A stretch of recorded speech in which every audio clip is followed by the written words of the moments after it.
है वही एक दूसरे की शक्ल ना देखने की कस्में खा लेते हैं। और मैंने तो ऐसा भी देखा है कि एक भाई मर गया फिर भी दूसरा भाई उसका चेहरा देखने नहीं आया। एक भाई दूसरे भाई के लिए क्या होता है हमें करबला वाले बता कर गए हैं। जंग की पहली रात, अगले दिन जंग थी और उससे पहली रात जो थी ना, सबको बैठाया हजरत इमाम हुसैन अलैहिस्सलाम ने और सबको बैठा कर कहा कि जिसको जाना हो वो जा सकता है, जंग छोड़कर, मेरा साथ छोड़कर जिसको जाना हो वो जा सकता है। मैं यहाँ बैठे हुए सबको जन्नत की बिसारत देता हूँ, अगर कोई छोड़कर चला भी जाएगा तो उसको जन्नत मिल जाएगी। और फिर इतना कहने के बाद जो चिराग वहां जल रहा था वो चिराग बुझा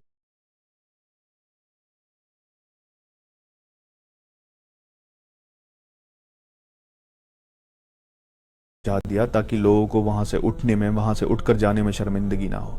थोड़ी देर बाद कहा कि अब्बास चिराग जलाओ।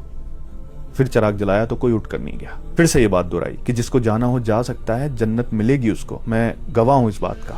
फिर से चिराग बुझा दिया। थोड़ी देर बाद कहा कि अब्बास चिराग जलाओ। ये 3 बार किया, कोई भी वहां से नहीं गया। ये देखिए, हजरत इमाम हुसैन को अपने भाई हजरत अब्बास पर यह भरोसा था कि सब जा सकते हैं, मेरा भाई अब्बास नहीं जा सकता, इसलिए बार बार कहा कि अब्बास चिराग जलाओ। हजरत अब्बास जब शहीद हुए ना करबला के मैदान में, दोनों बाजू कटे हुए थे, पूरा शरीर छल्ली हुआ था तीरों से, दुश्मनों ने इतना छल्ली कर दिया था। और जब जमीन पर गिरे तो अपनी भतीजी के लिए मोहब्बत, किसके लिए पानी लेने गए थे? अपनी भाई की बेटी के लिए।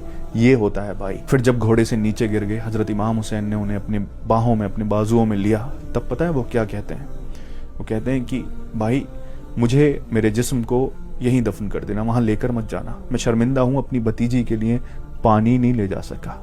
ये था भाई दूसरी भाई की औलाद के लिए। और जब वो शहीद हो गए, हजरत इमाम हुसैन ने अपने मुबारक चेहरे को आसमान की तरफ उठाकर कहा कि यार अब मेरी कमर टूट गई, यानी मेरा भाई चला गया। ये बताया कि एक भाई अगर भाई का साथ छोड़कर चला जाए तो उसकी कमर टूट जाती है। ये सहारा भाई का होता है, और जो सहारा भाई दे सकता है दुनिया में कोई और दे ही नहीं सकता। लेकिन अफसोस, इस दुनिया ने, इस पावर की हवस ने, इस दौलत ने भाई को भाई का ही दुश्मन बना दिया है। मेरी दुआ है रब से कि काश लोग इस रिश्ते की अहमियत को समझें, क्योंकि भाई दौलत, शोहरत, मालियत सबसे बड़ा होता है।